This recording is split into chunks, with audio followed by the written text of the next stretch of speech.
ஸ்ரீமதே ராமானுஜாய நமக. ஸ்ரீமதே நிகமாந்த மகாதேசிகாய நமக. வேதாந்த லக்ஷ்மணமுனே பாதரேகாமயம் சதா தததீன பிரவர்த்தியாத்திம் ஹாரீதம் மாதவம் பஜே.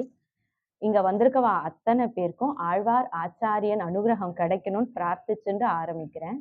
இன்னைக்கு நம்ம என்ன பார்க்க போறோம் அப்படின்னு பார்த்தீங்கன்னா, வராக புராணத்திலேருந்து வராக அவதாரம் அதை பத்தி பார்க்க போறோம்.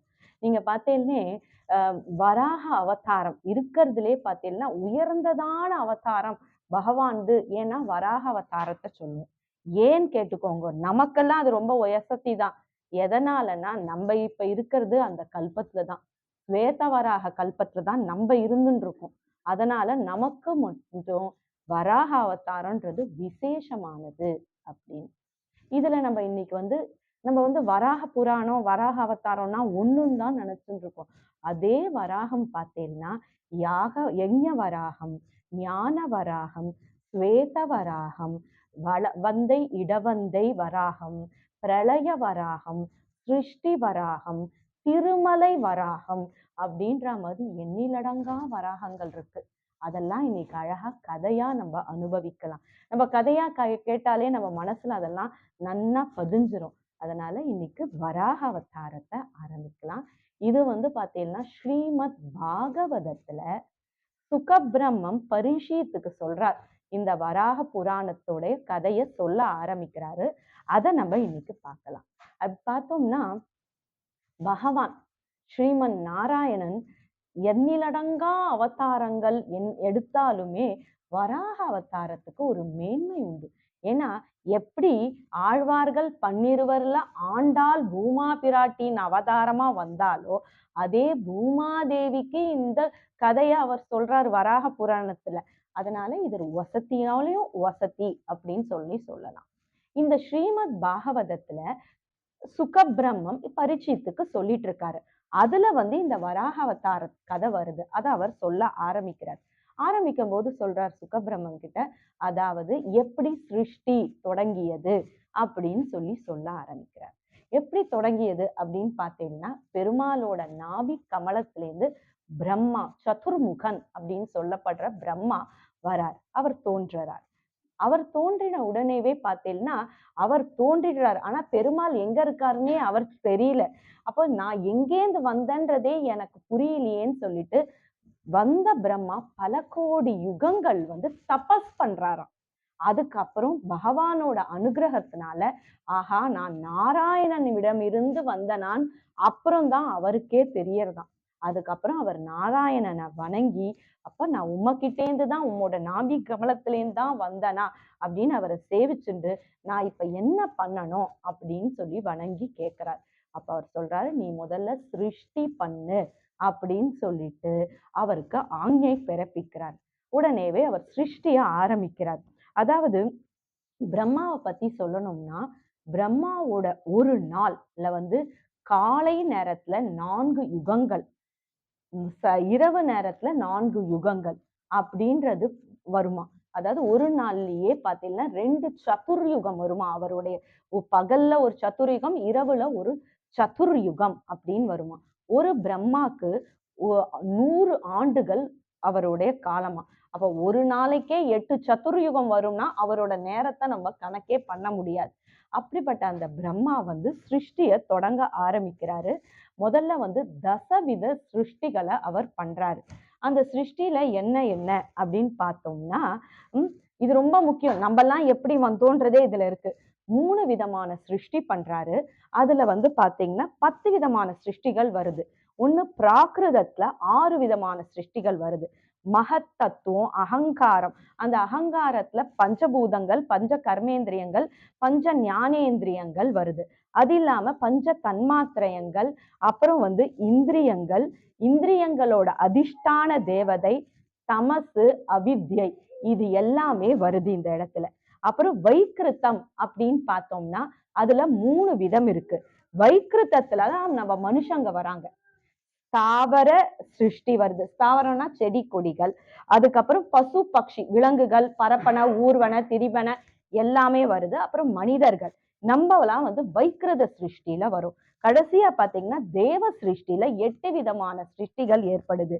சுரர், அசுரர், பித்ருக்கள், கந்தர்வ அப்சர சித்தர்கள், யக்ஷ ராட்சச சாரணர்கள், பூத பிரேத பிசாசங்கள், வித்யாதரர், கிண்ணரர் அப்படின்னு சொல்லிட்டு இது அத்தனை விதமான சிருஷ்டி, 10 விதமான சிருஷ்டிய பண்ணிடுறார். அப்புறம் பார்த்தீங்கன்னா மனுஷன் அப்படின்றது எப்படி தோன்றியது அப்படின்னு பார்த்தீங்கன்னா, அவர் பண்ண ஆரம்பிச்ச உடனேவே எப்படின்னா பிரம்மா தன்னோட உடம்ப 2 பிரிவா பிரிக்கிறார்.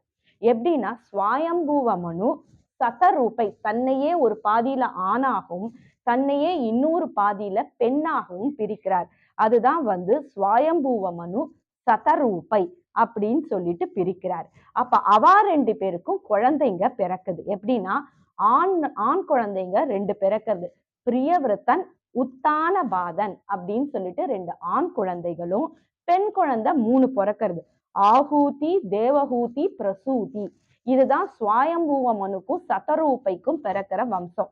சோ அதனால்தான் அந்த பாருங்களேன், மனுவோட வம்சத்துல நம்ம பிறந்ததுனால்தான் நமக்கு மனுஷியர்கள் அப்படின்ற பேரே நமக்கு. அப்ப இந்த பெண்கள் அவர் என்ன பண்றாருன்னா, ருச்சி, கர்தமர், தக்ஷர் இவா 3 பேருக்கும் கல்யாணம் பண்ணி வைக்கிறாரு. வச்ச உடனே வம்சம் விருத்தி ஆகிறது. அப்ப உடனேவே பெருமாளை வணங்கி கேட்கிறார், இதுக்கப்புறம் நான் என்ன பண்ணணும்னு தெரியலையே, பகவானே சொல்லு அப்படின்ன உடனே, என்னையே ஸ்தோத்திரம் பண்ணு, எனக்கான யாக யஜ்ஞங்கள் எல்லாம் பண்ணு, எனக்கான சிருஷ்டி, அதாவது சிருஷ்டி மனித சிருஷ்டிய பண்ணு. மனித சிருஷ்டிய பண்ணலாம், ஆனா மனிதர்கள் இருக்கிறதுக்கு பூமி வேண்டாமா, பூமியே இல்லையே அப்படின்னு வருது. இப்பதான் நமக்கு வராக அவதாரம் தொடங்குறது. அதாவது நீங்க பார்த்தீங்கன்னா தக்ஷ பிரஜாபதி, அவருக்கு ஒரு மகள் இருக்கா, திதி தேவி. அந்த திதி தேவிக்கு கஷ்யப மகரிஷிய கல்யாணம் பண்ணி வைக்கிறாங்க. கல்யாணம் பண்ணி வச்ச உடனே அவங்க 2 பேரும் வாழ்ந்துட்டு வராரு. கஷ்யபர் சிறந்த முனி, பிரம்மஞானின்னே சொல்லலாம், அப்பேற்பட்டவர். அப்ப ஒரு வாட்டி என்ன ஆகுதுன்னா, திதிக்கு சாயங்கால நேரம், பிரதோஷ நேரம்னே அதுக்கு பேர். 6 மணினாலே பிரதோஷ நேரம் பேர். அந்த நேரத்துல கணவனோட இருக்கணும் அப்படின்னு ஒரு ஆசை வருது. உடனே கணவன் கிட்ட போய் சொல்லிட்டு இருக்கா. கணவர் அந்த நேரத்துல பாத்தீங்கன்னா ஜபம் பண்ணிட்டு இருக்கார், பகவானை குறிச்சு ஜபம் பண்ணிட்டு இருக்கார். அம்மா, இந்த நேரம் சரியான நேரம் கிடையாது. ஏன் இது சரியான நேரம் கிடையாது அப்படின்னு பாத்தீங்கன்னா, எப்பயுமே ருத்ரன் தன்னோட கணங்களோட, அதாவது சிவபெருமான் தன்னோட கணங்களோட அந்த சாயம் நேரத்துல, அந்த 6 மணி வாக்குலதான் அவர் சஞ்சாரம் பண்ணுவாராம் இந்த பூமியில. அதனால அவர் வர அந்த நேரத்துல நம்ம எப்படி இருக்கணும்னா, பெருமாளை தியானம் பண்ணிட்டு இருக்கோம். எங்காத்துல எல்லாம் கூட எங்க அம்மா சொல்லுவா, 6 மணி ஆயிடுத்து, விளக்கேத்து, படிக்க வேண்டாம், பெருமாளை ஏதாவது 2 ஸ்லோகம் சொல்லு அப்படின்னா. ஏன்னா அந்த நேரம் ருத்ரன் வரும்போது நம்ம எந்த செயல்லையுமே ஈடுபடக்கூடாதான், பகவத் பிரார்த்தனையில தான் இருக்கணும். இல்லைன்னா அந்த ருத்ரனை அவமதிச்சுதான் ஆயிடுமா, ருத்ரனோட கோபத்துக்கு ஆளாயிடுவோமா.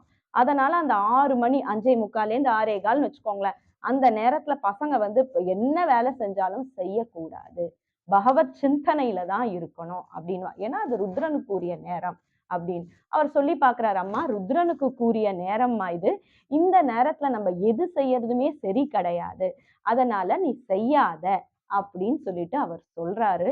ஆனா அந்த பெண் கேட்கல. அதனால அந்த பெண்ணுக்காக வேண்டி அவரோட சேர்றாரு.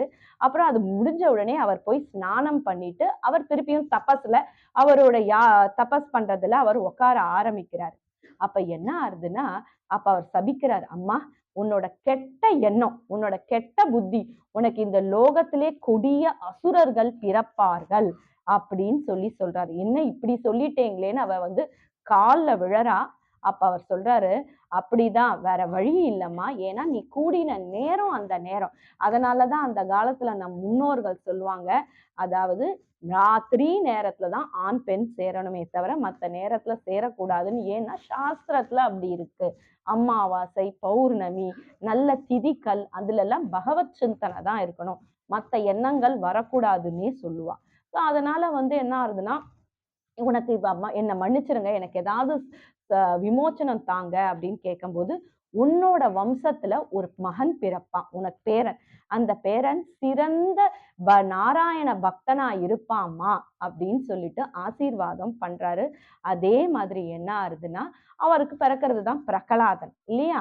அப்ப இவளுக்கு இத மாதிரி தெரிஞ்ச உடனேவே, அதாவது நமக்கே பாத்தீங்கன்னா ஆசைதான் நம்ம அழிவுக்கு முதல் வித்து. இந்த பெண்ணோட ஆசைதான் இவளுடைய வம்சம் வந்து அழிஞ்சு போனதுக்கு காரணம். நம்ம எல்லாருக்குமே பொதுவாலே பார்த்தோம்னா ஆசைதான் நம் அழிவுக்கு முதல் காரணம்ன்றது திதி எடுத்து காமிக்கிறாங்க இந்த இடத்துல.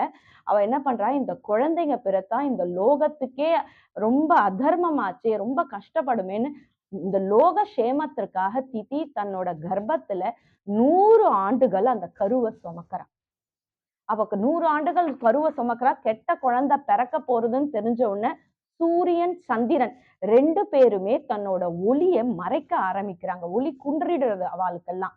அதுக்கப்புறம் பாத்தீங்கன்னா இப்ப இந்த குழந்தை பறக்க போறா. இதுக்கு நடுவுல வந்து இன்னொரு விஷயம் நடந்துட்டு இருக்கு. பிரம்மாவோட மானசீக புத்திரர்கள் அப்படின்னு சொல்லிட்டு சனத்காதியர்கள் சொல்லி 5 பேர் இருக்கா. அவ எப்படின்னா எப்பயுமே 5 வயது குமரர்கள் தான் அவ ஒரு வாட்டி என்ன பண்றா, வைகுண்ட லோகத்துக்கு பகவான் ஸ்ரீமன் நாராயணனை சேவிக்கிறதுக்காக வரா.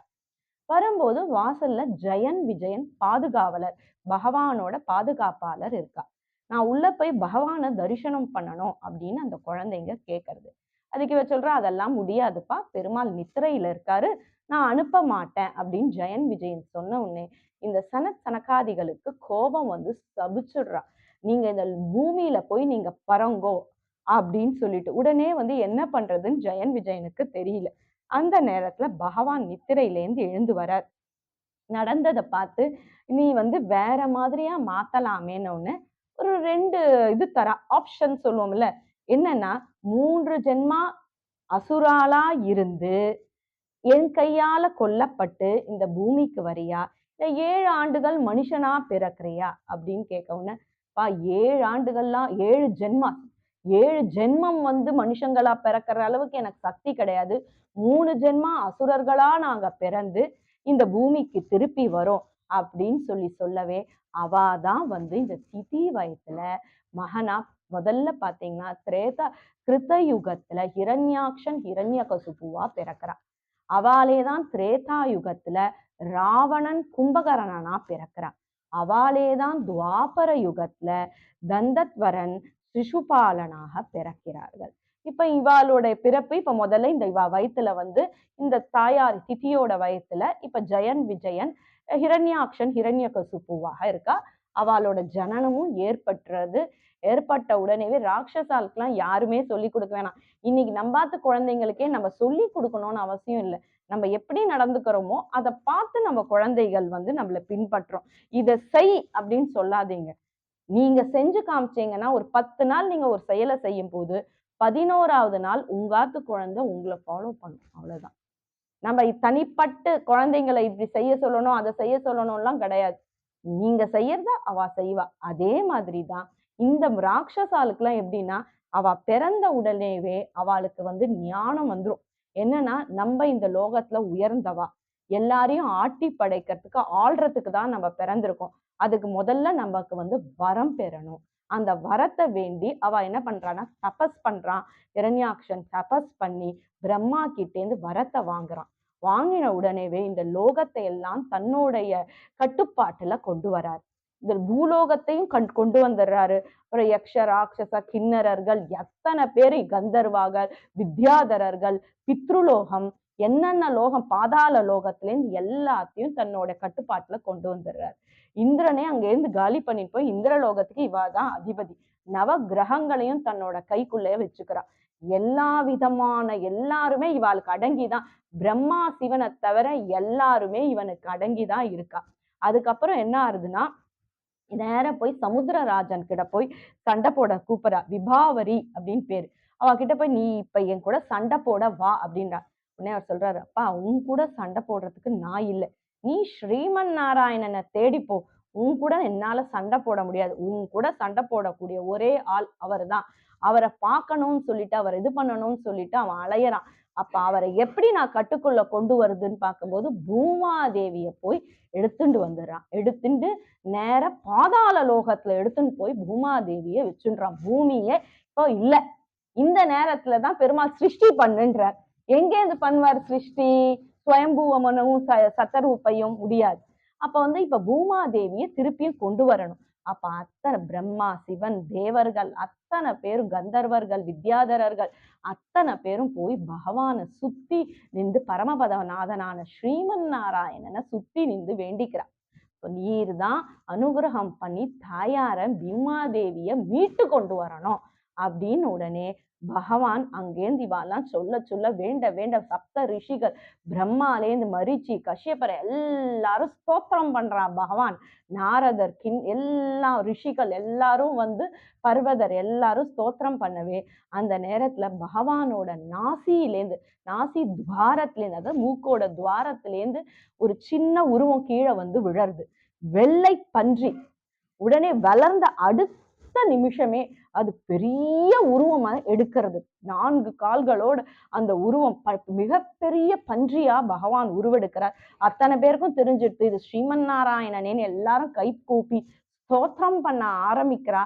உடனே நேரம் அங்கேன்னு பகவான் கிளம்பி நேர பாதாள லோகத்துக்கு போறார்.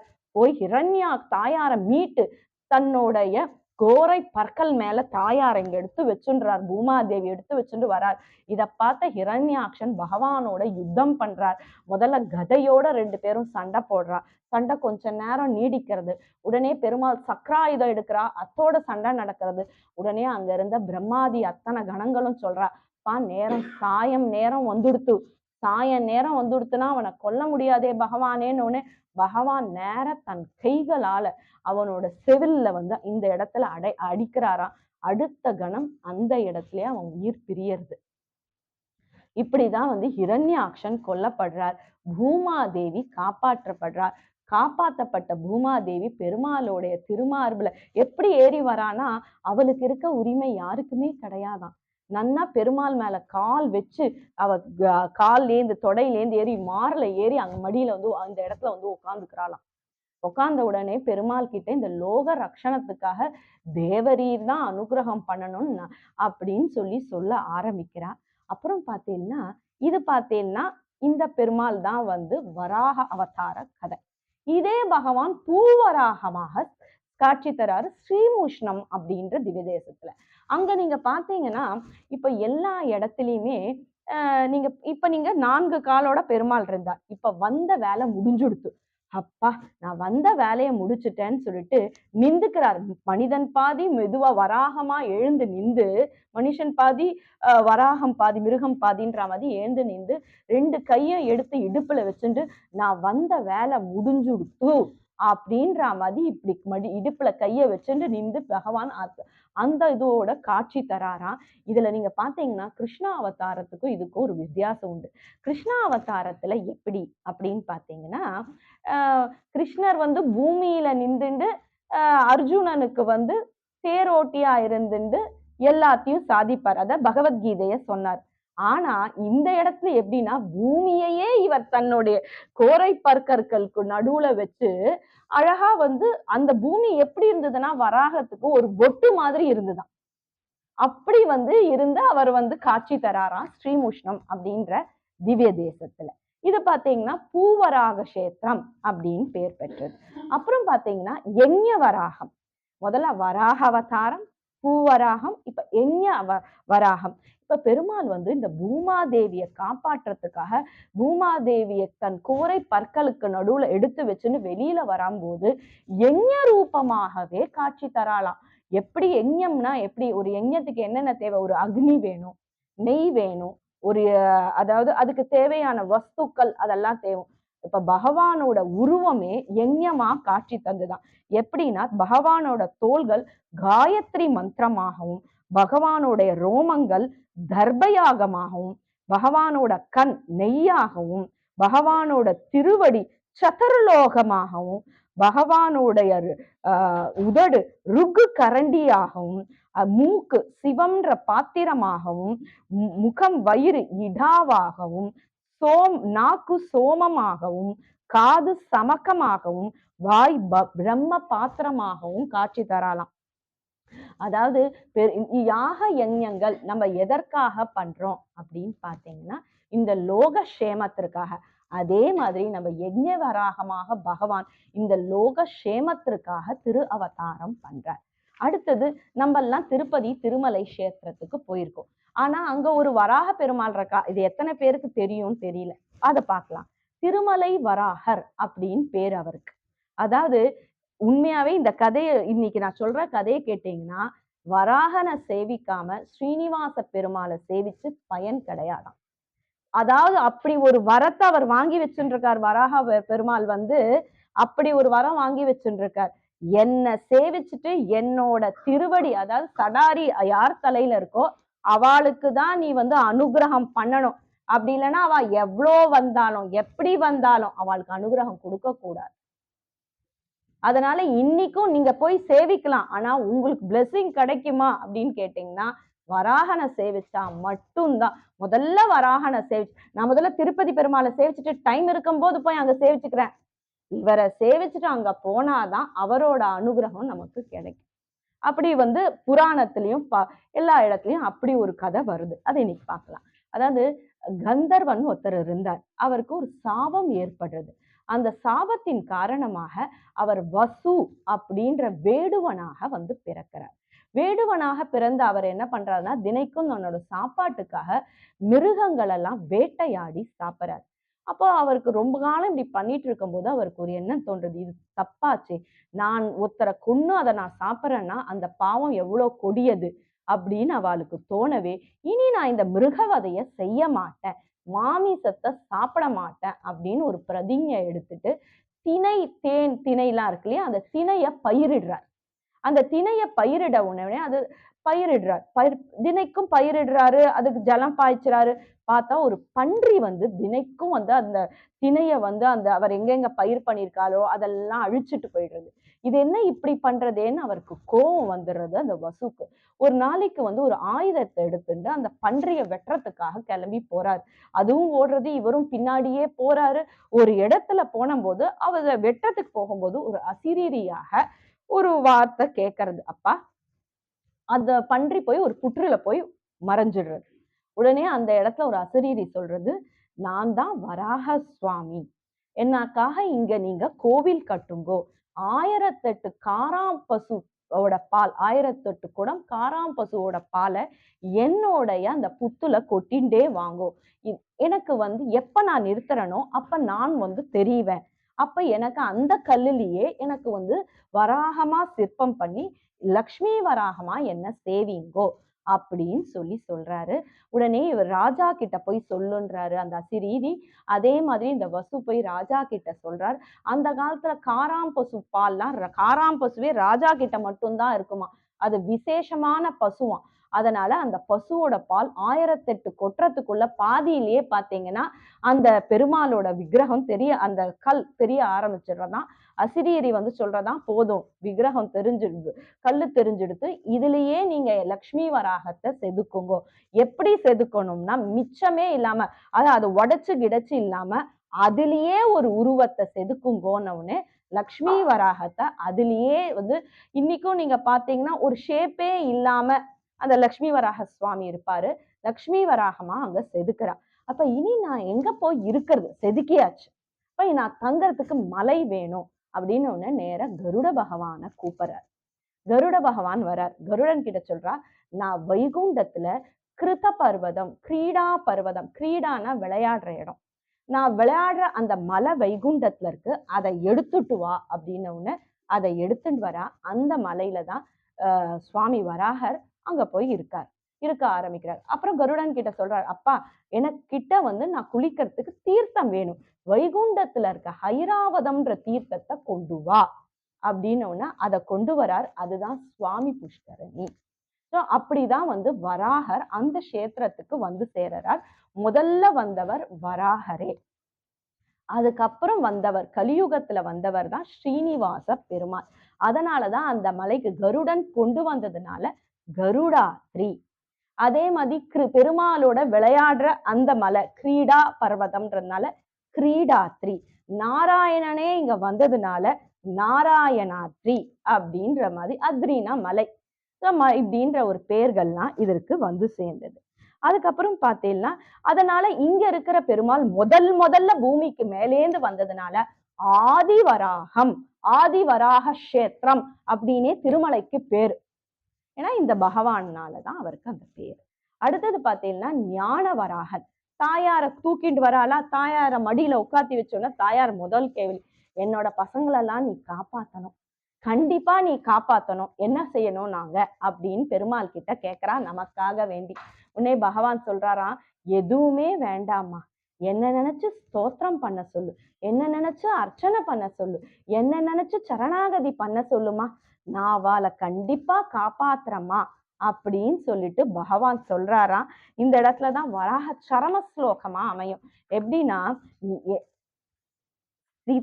ஸ்திதே மனசி சுஸ்வஸ்தே ஷரீரே சதியோ நரஹ தாது சாமியே ஸ்திதே ஸ்மர்த்தா விஸ்வரூபம் ச மாம் அஜம் ததஸ்தம் ரியமாணம் து காஷ்டபாஷாணம் சந்நிபம் அகம் ஸ்மராமி பத்பக்தம் நயாமி பரமாம் கதி. அப்படின்னா என்னன்னா, இந்த இடத்துல யார் பெருமாளை நோக்கி, இந்த பெருமாள் வராக பெருமாள் சொல்றாரு, இது வராக சரம ஸ்லோகம்னு. மொத்தம் 3 சரம ஸ்லோகங்கள் இருக்கு நம்ம சம்பிரதாயத்துல. ஒண்ணு பார்த்தீங்கன்னா கீதா, பகவத்கீதையில ஒரு சரம ஸ்லோகம் இருக்கு. சர்வதர்மான் பரித்தியன்ய மாமேகம் சரணம் விரஜ அகம் துவம் சர்வ பாபேபியோ மோக்ஷயிக்ஷாமி மா சுச்சக, கிருஷ்ணர் சொல்றது. அதே மாதிரி ராமாயணத்துல பாத்தீங்கன்னா சகுருதேவ பிரபன்னாவைய தபாஸ்மி இதிச்ச யாச்சதே அபயம் சர்வ தேவேப்பியாம் ததாம் ஏக விருதம் மமக அப்படின்ற மாதிரி இது வராக சரம ஸ்லோகம். இந்த இடத்துல பெருமாள் சொல்றாரு, எம் மனசுல யாரு ஒருத்தர் என்னை நிலை நிறுத்துறாரோ, எஹ நரக,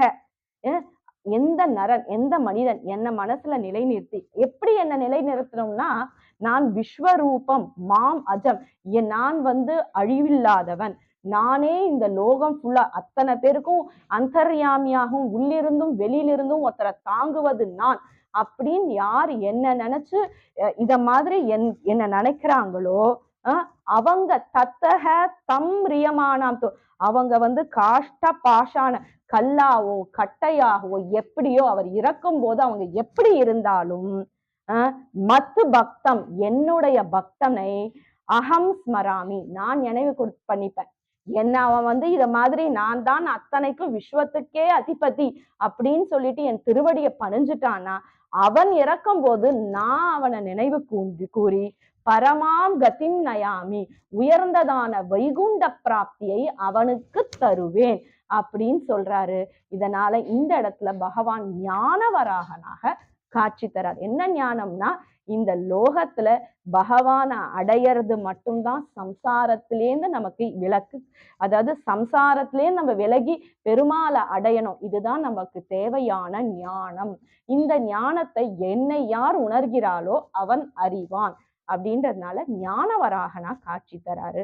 அடுத்தது பார்த்தீங்கன்னா ஸ்வேத வராகம். இப்ப நம்ம இருக்கிறது 28வது கல்பம், ஸ்வேத வராக கல்பம்னே பேர். ஸ்வேதம்னா வெள்ளை, வராக ரூபமாக அந்த கல்பத்துலதான் நம்ம இருந்துட்டு இருக்கோம். இந்த கல்பம் முடிகிற வரையும் இங்கே இருந்து நம்மள ரட்சிக்கணும் தாயார் கேட்டுன்னு இருக்காளாம். அப்ப ஒரு கல்பம்னா என்ன, ஒரு கல்பம் அப்படின்னு பாத்தீங்கன்னா 1000 சதுர்யுகம். இப்ப நம்ம இருக்கிறது 28வது கல்பத்துல இருக்கும். இதுக்கு ஸ்வேதவராக கல்பம்னே பேர். இந்த கல்பம் முழுதும் இங்கேயே இருந்து மக்களை ரட்சணம் பண்ணுவேன் அப்படின்னு சொல்லிட்டு திருப்பதி ஏழுமலையான் சொல்லியிருக்காராம் தாயார்கிட்ட. அந்த கதையை அடுத்து பார்க்கலாம். இப்ப நம்ம இருக்கிறது 28வது கல்பம், ஸ்வேதவராக கல்பம் அப்படின்னு சொல்லிட்டு பேரு. இதுக்கு பேரே அதனாலதான் பகவானுக்கு ஸ்வேதவராகம் அப்படின்ற ஒரு பேர். நெக்ஸ்ட் பிரளய வராகம், சிருஷ்டி வராகம். இப்போ நம்ம இருக்கிற இந்த கல்பத்துல, இந்த மன்வந்தரத்துல பார்த்தேன்னா பிரளயம் சிருஷ்டி எல்லாமே ஏற்படும் போது பகவான் எந்த ரூபத்துல இருந்து அதை செய்யறார். பிரளயத்துல பாத்தீங்கன்னா வராகமாக இருந்து நம்மளெல்லாம் பிரளயம் ஏற்படும் போது நம்மளெல்லாம் அவருக்குள்ள எடுத்துக்கிறாராம். சிருஷ்டி ஏற்படும் போது வராகமா இருந்து நம்மள அத்தனை பேரையும் படைக்கிறாராம். அதனாலதான் அவருக்கு சிருஷ்டி வராகம், பிரளய வராகம் அப்படின்ற பெயர்களாம். அடுத்தது பாத்தீங்கன்னா வளவந்தை, இடவந்தை. நமக்கு திருவிடந்தை நன்னாவே தெரியும். அதாவது பாத்தீங்கன்னா காலவ மகரிஷிக்கு 365 பெண்கள்.